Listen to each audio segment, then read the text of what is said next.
以下係李靜儀、梁孫旭、梁寶宇議員及本人嘅聯合表決聲明。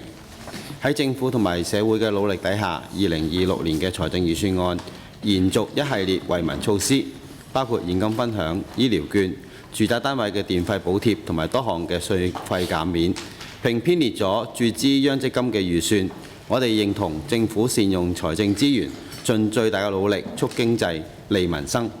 我哋留意到因應現金分享嘅計劃變化，有關預算有較大嘅調整。我哋期望政府能夠善用騰出嚟嘅有關資源，更好咁利用改善民生福利、加強社會服務同埋完善城市建設等方面。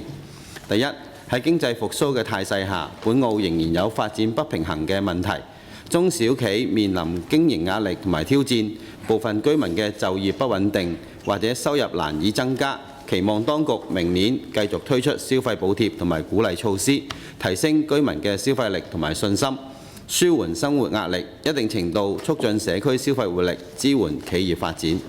第二，今屆政府首份施政報告調升咗養老金、敬老金同埋醫療券等。明年度預算雖未對上述項目提出新嘅金額建議，但涉及社會保障基金嘅部分給付，例如失業津貼等得到調升。我哋期望當局持續完善調整機制，發揮社保重要作用。我哋再次建議政府增加教育、醫療機構同埋社會服務等重要民生領域嘅資源投放，優化資助制度，適當咁樣增加人資同埋薪酬嘅福利，以穩定人員隊伍，完善服務嘅質素。